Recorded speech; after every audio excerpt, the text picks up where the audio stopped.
Hello, hello, écoutez, je suis ravie de vous retrouver dans ce nouveau podcast. Et oui, le Sand Podcast qui traite de plein de sujets, équilibre entre vie professionnelle et vie personnelle, donc plein de sujets. Et aujourd'hui, je vais vous parler d'un sujet toujours aussi passionnant, les habitudes. Ta-da-da. Le pouvoir des habitudes.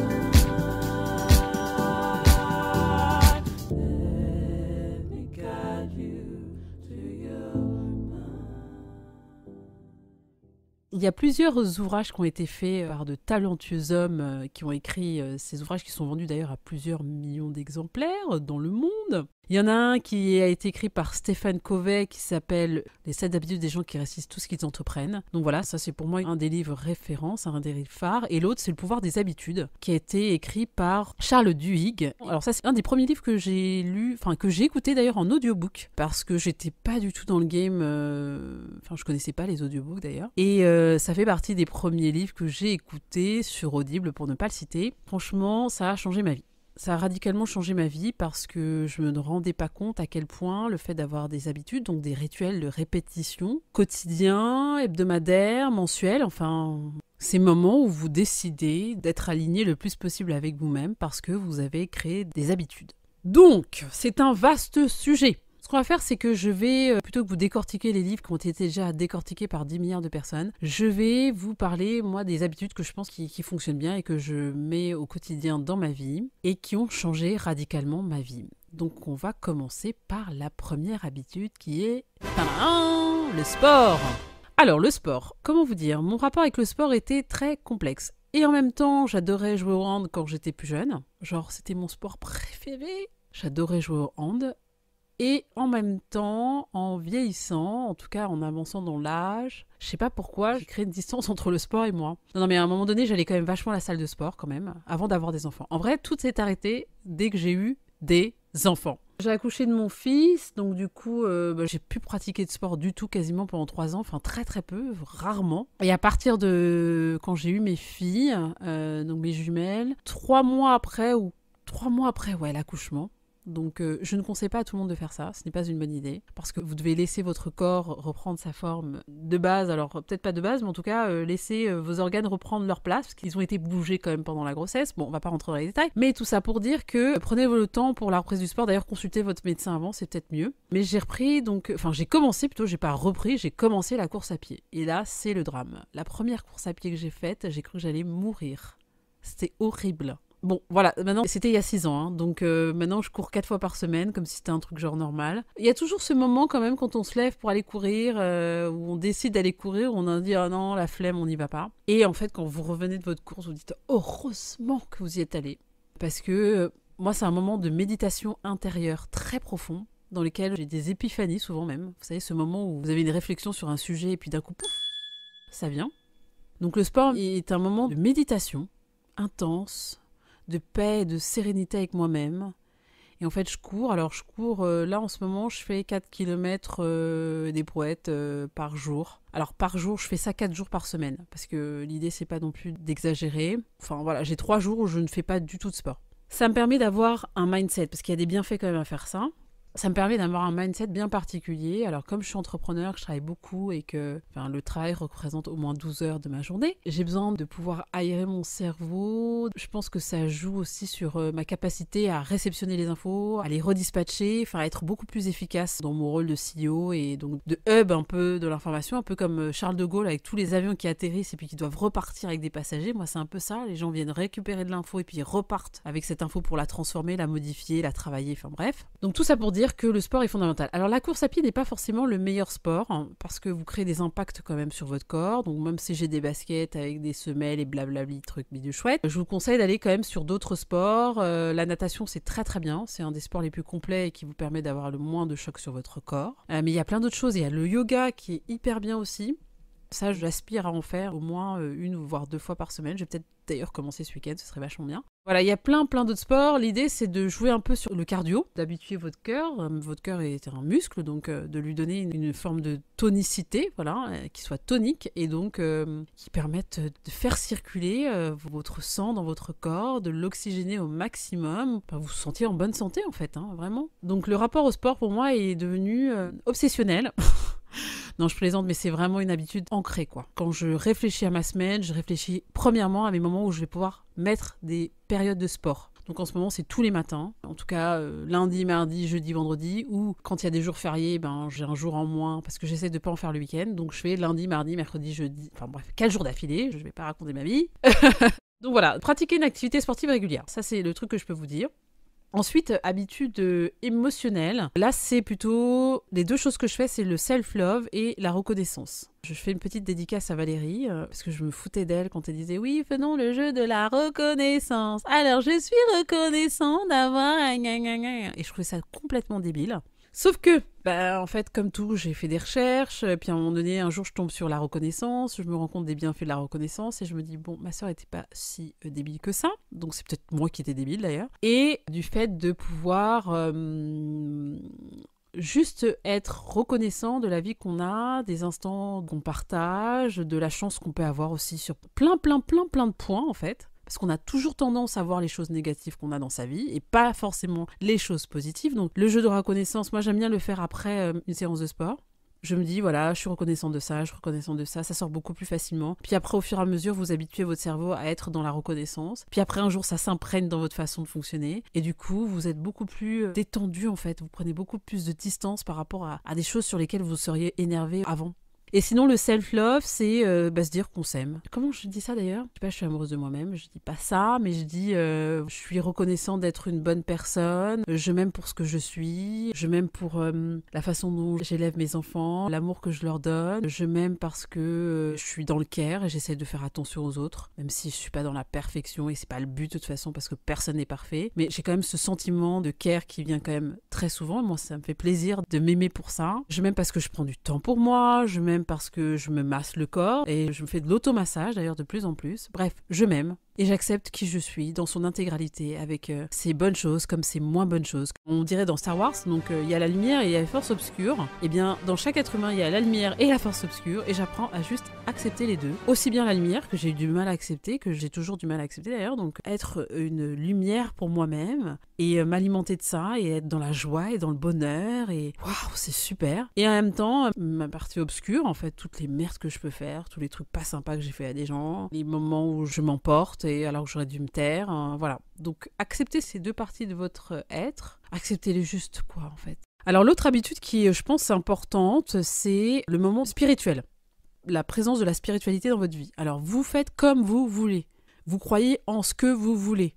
Là, il n'y a pas de jugement de valeur, on s'en fout. Le seul truc qui est important, c'est ce moment que vous avez avec vous-même, ce moment où vous entendez vos voix intérieures, vous faites la paix avec elles d'ailleurs, parce que vous avez souvent des voix intérieures qui sont « oui, je suis débile, je suis pas ceci, je suis pas cela, je suis pas truc ». Donc moi, je leur ai dit qu'elles n'avaient pas forcément la place dans mon être, donc je leur ai dit au revoir. Mais la spiritualité, je me rendais pas compte à quel point c'était important. Alors, on peut faire ça / méditation. Là, on est sur quelque chose de beaucoup plus neutre. Où on vient, il y a plein de méditations qui existent sur YouTube, il y a des applications de méditation, Petit Bambou, Headspace, il y a même des applications de méditation pour les enfants maintenant. D'ailleurs, moi j'ai branché mes enfants sur la méditation il y a très longtemps, donc ils savaient exactement ce que c'est et ils savaient exactement aussi ce que ça peut leur apporter. Donc ce moment de sérénité et de paix dans lequel vous allez vraiment juste être avec vous, quoi, dans le calme et dans le silence, juste ça. Vous faites ça 10 minutes minimum par jour. Je vous assure, ça va être un changement incroyable dans votre vie. 10 minutes. Au début, vous êtes là et vous vous posez dans votre lit ou vous asseyez sur un petit coussin et vous fermez les yeux et vous dites « ça sert à quoi ce truc ?» À rien. Nan. Et en fait, je trouve ça intéressant sur la gestion des pensées. Le fait qu'on arrive à faire des moments de break dans la capacité qu'on a à créer des pensées. « Ah, j'ai pas fait ci, j'ai pas fait ça, j'ai pas fait ça. » Hop, shut down. Et en fait, je suis là, dans mon corps. Je sens mon corps. J'en parle souvent des respirations de Wim Hof, qui sont aussi des moments de méditation pour moi, que je fais maintenant tous les soirs avant de m'endormir. J'aime bien son programme de respiration parce qu'il permet de ressentir jusqu'au sang qui circule dans votre corps. Chose que vous ne ressentez pas en fait, parce qu'on n'y pense pas, le corps, le cœur, tout ça c'est autonome, ça fonctionne tout seul, donc en fait on n'est pas en train de réfléchir à comment notre foie va fonctionner, ou ce genre de choses. Donc le fait de pouvoir se poser dans un moment de silence et de calme, et de pouvoir se concentrer juste sur ce qu'on est, d'être dans l'instant présent, de créer l'ancrage, life changing. Pour moi ça c'est une habitude fondamentale pour réussir sa vie. Je dis bien habitude fondamentale pour réussir sa vie. Après, il y a le sommeil.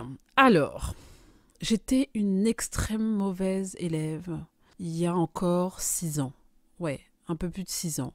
C'est-à-dire qu'en fait, je considérais que le sommeil était... c'était cool de dormir, mais alors, genre, c'est pas important, quoi. Je me couchais à 1h, 2h du mat, quoi, pour me relever à 7h le lendemain matin, quand vous avez des enfants en bas âge ou que vous venez d'accoucher, ce qui était mon cas à cette période de ma vie. Ou en plus, je me levais la nuit pour gérer mes 2 petites. Non mais c'était un délire quoi, donc je dormais pas.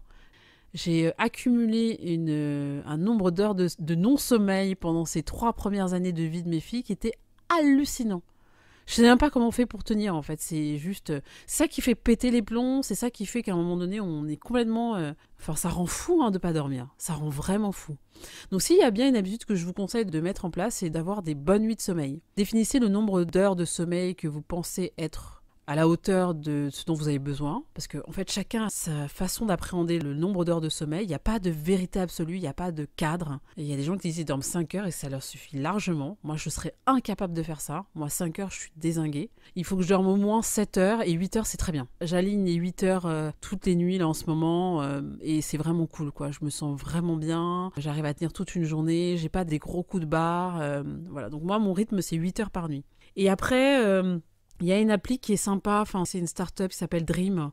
On a bossé pour eux et on a créé des événements pour eux. Et j'aime beaucoup cette boîte parce qu'ils ont bossé sur les cycles du sommeil pour les expliquer, pour les appréhender. Il y a beaucoup de gens qui ont des problèmes de sommeil. C'est un des plus gros problèmes de l'être humain, comment bien dormir. Et du coup, ils ont créé un casque qui permet de mesurer en fait notre cycle du sommeil et de voir pourquoi on se réveille, comment c'est interrompu, est-ce qu'on a un sommeil profond, sommeil paradoxal, etc., etc. Et du coup, c'est vraiment passionnant. Ça vous permet d'avoir des données sur la façon dont vous dormez. Après, si vous voulez rester dans un truc plus naturel et pas vous stresser totalement avec les données du cerveau, de la mesure du cerveau pendant votre sommeil, juste essayez de sentir sur plusieurs nuits, ou en tout cas en fonction de vos habitudes de sommeil, est-ce que vous vous sentez fatigué dans la journée? Est-ce que ça fait longtemps que vous êtes fatigué? Est-ce que vous avez des maux de tête? Enfin, vraiment, le fait de pas bien dormir, ça, c'est une très mauvaise habitude. Donc ça, j'ai renclenché ça, moi, je vous dis, il y a... on va dire que j'ai pris le truc au sérieux, il y a peut-être 3-4 ans. Voilà, j'en ai 40. J'aurais mieux fait de faire ça avant. Mais bon, mieux vaut tard que jamais. Et autre chose que j'ai fait, d'ailleurs, aussi, by the way, alors c'est une petite habitude... Enfin, j'ai pas de télé chez moi, parce que je me suis rendu compte que ça me polluait, et surtout, ça m'empêchait de dormir, parce que j'avais la télé, en plus, dans la chambre. Donc... s'endormir avec une télé allumée, enfin il y a un truc de se rassurer parce que vous avez une voix qui vous parle, vous avez écouté une émission ou quoi, donc je m'endormais comme ça. Et en fait c'est hyper mauvais pour le sommeil, la lumière bleue là, c'est hyper mauvais. Après moi c'est un autre choix de ne pas avoir la télé chez moi, mais ne vous endormez pas en ayant consulté avant énormément d'écrans, c'est genre hyper mauvais. Voilà, donc l'habitude du sommeil, d'une bonne nuit de sommeil, très très important. Après, une autre habitude, pareil, qui a mis du temps à changer chez moi, c'était l'alimentation. Et oui, parce que je me suis rendu compte que je mangeais hyper mal. Alors, je vais vous raconter un truc, vous êtes morts de rire. Quand j'étais plus jeune, je me suis raconté ça dans ma tête la dernière fois, je me suis dit, mais j'étais complètement tarée, quoi. Au déjeuner, pendant des années, quand j'étais étudiante, j'allais à la cafette de ma fac, enfin de mon école de commerce, pardon. J'allais à la cafette et je prenais des fraises tagada tous les midis. Donc, je mangeais un paquet de fraises tagada en 10 de déjeuner. Des fraises tagada. J'adore. Moi aussi. Tu crois que je vais tomber par terre tellement c'est beau. Et en fait, je trouvais genre ça normal de manger des fraises tagada pendant le déjeuner, tous les jours. Lundi, mardi, mercredi, jeudi, vendredi. Bref. Autre chose que je faisais également, c'était boire du coca le matin, au petit déjeuner. Très bonne idée. Quand on sait ce qu'il y a dans le coca, si vous voulez, c'est un peu chaud, quoi. Bon, alors après avoir raconté mes aventures culinaires... Non mais je mangeais hyper mal, parfois je pouvais manger des pâtes tous les soirs aussi, enfin je mangeais hyper mal. Donc les enfants sont venus au monde, je continuais à... Alors je faisais un peu d'efforts mais je mangeais quand même pas top. Et j'ai vrillé comme on dit, je fais un pivot dans l'alimentation. Et du coup je me suis mise à tout faire, à tout cuisiner. Donc mes enfants ne mangent aucun plat cuisiné, moi non plus depuis des années maintenant. C'est genre interdit. C'est rempli de sucre, de graisse, de machin. Bon, bref. Chacun fait comme il veut, mais moi, en tout cas, je n'en consomme pas. Et je cuisine un maximum. Vraiment. Bon, il y a un moment donné où je faisais même leur goûter et je me suis rendu compte que c'était genre, comment vous dirais-je, too much for me. Donc j'ai arrêté de leur faire les goûter, mais sinon tout ce qui est repas, ils mangent, je n'achète aucun plat cuisiné, je cuisine tout moi-même. J'ai une habitude aussi que j'ai, c'est de tout préparer pour une semaine, de mettre dans des bocaux en verre, merci Ikea. Parce que c'est hyper bien fermé, c'est très hermétique et tout, donc vous gardez votre nourriture pendant plusieurs jours. Donc je fais le repas le dimanche en général, et ça tient une semaine sans problème. Beaucoup de légumes.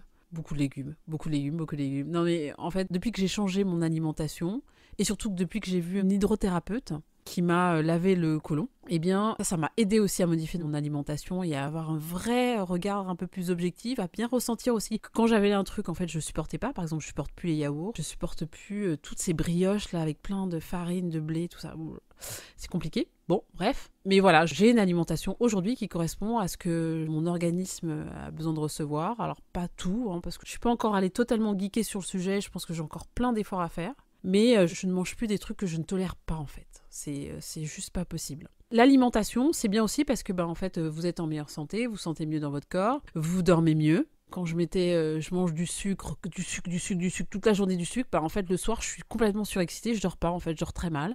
Donc, on dort mieux. Quand vous mangez sainement, en fait, votre cerveau ne fonctionne pas du tout de la même manière que si vous bouffiez du fast-food toute la journée. Voilà, c'est comme ça. Donc du coup, l'alimentation, faites super gaffe à ça. Essayez de faire des recherches sur le sujet. Il y a plein de reportages, il y a plein de choses qui existent sur YouTube. J'en mettrai dans la description, mais prenez vraiment le temps de vérifier ce que vous mangez. Une autre chose qui est importante, je pense, dans les habitudes, quand on veut réussir sa vie, c'est de la planifier.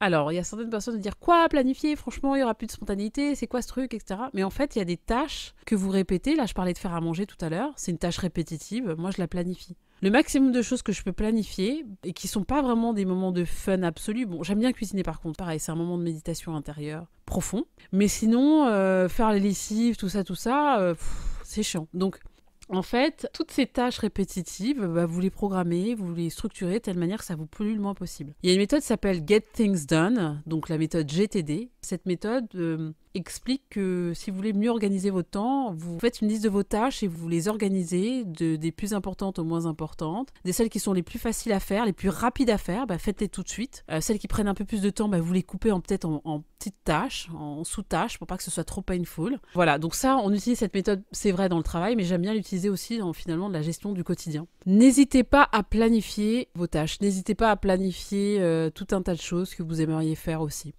Parce que finalement, les gens qui réussissent sont les gens qui ont une visualisation de ce qu'ils aimeraient faire. En gros, vous pouvez définir vos objectifs de vie. Alors, si c'est trop long pour vous, c'est-à-dire c'est un trop long terme de définir des objectifs de vie, vous pouvez les définir par période. Donc 1 an, 6 mois, 3 mois. Moi, j'aime bien faire en fonction des saisons. Donc le cycle des saisons me permet de réévaluer mes objectifs. Parce qu'en hiver, on n'a pas le même mindset qu'en été, qu'au printemps, qu'en automne. Voilà, donc j'aime bien vivre avec la nature, donc les cycles de la nature à travers les saisons.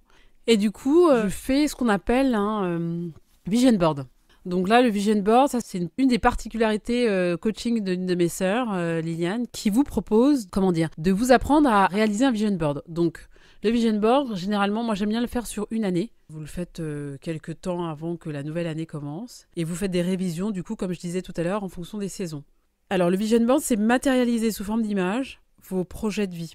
Dans toutes les dimensions, que ce soit émotionnel, dans donc votre vie de couple, votre rapport avec vous-même, dans le fait que vous ayez des projets, je sais pas moi, ça peut être d'acheter une maison, ça peut être de vous élever spirituellement, ça peut être parce que vous voulez apprendre un nouveau métier, que vous avez une passion que vous avez éteinte depuis des années, vous voulez la réaviver, vous avez une activité que vous voulez faire depuis longtemps, pareil, vous prenez pas le temps de le faire, mais cette année vous avez décidé de le faire. Donc en général, mais ça, coach Liliane l'expliquera mieux que moi, vous prenez des journaux, vous prenez une grande feuille, vous coupez dans les journaux un certain nombre d'images qui représentent vraiment votre projet de vie pour l'année. Vous les collez une à une, vous affichez ça dans votre chambre et tous les matins quand vous vous levez, vous vous rappelez en fait la raison pour laquelle vous vous levez le matin. Non, mais c'est vrai que c'est important de ne pas oublier ses objectifs de vie parce que, en fait, soit on est là, ouais, mais j'arrive pas, j'ai pas de truc, mais d'accord, mais est-ce que tu as pris le temps de rendre concret, visible, en tout cas visible, ce qu'il y avait dans ta tête ? Ce qu'il y avait dans ta tête, ce que tu avais envie, ce que tu projettes, ce que tu visionnes dans ta tête. Est-ce que tu l'as déjà rendu visible? Une fois que tu l'as rendu visible et que tu poses ça sur ton nez tous les jours, qu'est-ce que tu mets en place pour réaliser tes rêves? Donc là, c'est là que le travail commence. Mais déjà, il faut un travail préparatoire. Donc le Vision Board, il vous aide vraiment à faire ça. C'est un super outil. Et du coup, pour les habitudes et l'enclenchement des habitudes, ça peut être aussi une bonne raison de le faire. Du coup, une habitude qui se compléterait avec le Vision Board, c'est la résilience. Développez votre résilience, votre capacité à endurer l'attente de la réalisation de votre projet. Je crois que souvent on lâche, quoi. C'est-à-dire qu'on dit on va pas y arriver, et ce moment où on lâche, c'est là où on perd l'espoir, et c'est là que le projet se réalise pas, ou l'envie se réalise pas, et que du coup on peut avoir même une forme de mal-être en fait. Donc la résilience, c'est une habitude pour moi. Et je pense que ça, je l'ai depuis très longtemps. C'est-à-dire que j'ai décidé que rien n'allait m'empêcher d'aller là où je devais aller. Voilà. En tout cas, là, à 40 ans, clairement, j'ai décidé que rien n'allait m'empêcher d'aller là où je devais aller. Rien. Et que j'allais tout mettre en œuvre pour ça. J'ai un vision board qui est très clair, avec des objectifs très précis. La résilience que j'ai acquise, pour le coup, depuis de nombreuses années, en ne lâchant jamais, en travaillant beaucoup, parce que voilà, je viens d'une famille de travaillomanes, ça aide bien. Maintenant, il ne faut pas juste être dans l'excès, donc je dors aussi bien pour bien équilibrer ce côté travaillomane que j'ai. Mais voilà, la résilience, c'est vraiment hyper important. Donc soyez résilients. Ne vous découragez pas, et même si vous pensez que vous êtes au bout de vos ressources, de vos potentiels, de vos capacités, prenez une grande inspiration, expirez et vous vous rendez compte que c'est finalement pas très grave. Les 2 dernières habitudes dont je voulais vous parler sont très importantes. La première, c'est que je me suis dit que je devais apprendre une chose nouvelle par jour. Apprendre une chose nouvelle par jour. Bon, j'ai un rapport à la connaissance qui s'est développé à la naissance de mon fils, et qui a grandi avec lui, avec mes 2 filles qui sont arrivées après, de me dire qu'en fait, on peut toujours apprendre à tout âge, sans limite. Et ça, c'est extraordinaire, parce que on vous fait croire que vous allez à l'école, vous avez appris des trucs à l'école, et puis une fois que vous avez appris, vous êtes sorti de l'école, c'est bon, tout est acquis, allez, roule ma poule, c'est génial. Et en fait, la vie, c'est une découverte quotidienne, c'est un émerveillement quotidien, comme un enfant à qui vous offrez un jouet, en fait. Moi, je suis en amour profond pour la connaissance et le savoir. Et du coup, apprendre au moins une chose par jour, c'est fondamental pour moi. Et je me suis rendu compte qu'en fait, j'en apprends beaucoup plus, mais j'ai ce souhait de revenir sur une connaissance plusieurs jours après ou le lendemain, pour bien essayer de l'ancrer, pour savoir qu'est-ce que je peux en faire, qu'est-ce que ça va m'apporter dans ma vie. Vous continuez à créer en fait des chemins dans votre cerveau vers la connaissance et l'apprentissage. Vous créez l'élasticité de votre cerveau. Et ça, moi, la première fois que j'ai lu ce mot, je me suis dit, c'est quoi ce truc ? Eh bien, quand vous apprenez une nouvelle chose, une nouvelle langue, voilà, vous transformez votre cerveau à chaque fois, puisque vous lui donnez une nouvelle compétence. Et le fait de solliciter ça à chaque instant, le cerveau est un muscle, n'oubliez pas. Et du coup, vous créez une élasticité et une capacité à pouvoir recevoir plus d'infos, plus de données, plus de plein de choses. Et c'est très agréable, en fait. Enfin, moi, c'est vraiment une aventure vers la découverte chaque jour. Et je me dis, oh, aujourd'hui, qu'est-ce que je vais apprendre ? Donc oui, il y a un truc de dopamine, très clair, de rewards, d'apprendre un nouveau truc et de pouvoir s'en servir, un nouvel outil, quoi. Mais j'adore. Donc j'essaie de transmettre ça à mes enfants. Et le dernier point, la dernière habitude fondamentale, l'empathie et la bienveillance. Alors, je dis bien habitude parce que on n'est pas dans un monde où on favorise ça, l'empathie et la bienveillance. On est dans un monde où on est plutôt sur la passive-agressivité. C'est vrai. Je suis une ancienne passive-agressive. Et du coup, l'empathie et la bienveillance sont devenues une de mes habitudes principales et majeures. Pourquoi ? Parce que je me suis rendu compte que à chaque fois que j'étais comme ça, c'était une expression de l'amour que j'avais pour moi-même. Donc, c'était important pour moi d'être empathique tous les jours. Du coup, je pratique vraiment cette discipline qui était au début un peu complexe parce qu'il fallait que je déconstruise des choses, des comportements, des habitudes pour en remettre des nouvelles. Peut-être des habitudes que j'avais choisi d'avoir. Donc du coup, ça a joué aussi sur mon être. Tout ce que je vous ai dit, tout ce que je vous ai expliqué, toutes ces habitudes ont joué fondamentalement sur ma personne et sur mon être. Je crois que je vieillis moins vite aussi, clairement. Souvent, les gens me voient et me disent « ouais...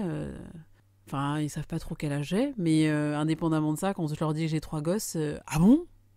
Ouais. Donc c'est plutôt cool, quoi, en fait, de pas paraître son âge, clairement. Et après, je sens quand même que je me sens beaucoup mieux, plus alignée avec moi-même, plus en phase, même si j'entends, en fait, ces moments de bonheur et de moments de tristesse, parfois même de profonde, comment dire, je dirais pas de dépression, mais j'ai eu des dépressions. Je pense fondamentalement que j'ai eu des moments dépressifs très profonds et très longs. Donc, c'est plus Quand ça m'arrive, c'est des moments où je suis un peu down en fait. Voilà, ça peut arriver plusieurs fois dans la journée. Ça peut ne pas arriver du tout d'ailleurs aussi. Ça arrive de moins en moins d'ailleurs. Et j'accepte juste tout ça.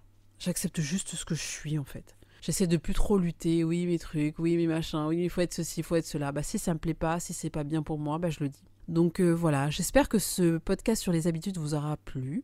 J'ai essayé de vous présenter un maximum de choses, mais bien évidemment, vous trouverez toujours et encore plus de contenu. Voilà, c'est un amour du partage, un amour de la transmission qui à chaque fois me passionne et me donne envie de vous donner toutes ces clés et tous ces éléments qu'on m'a donnés aussi, que j'ai appris. Et voilà, on fait juste un passage de relais. Je vous fais des gros bisous et à très vite.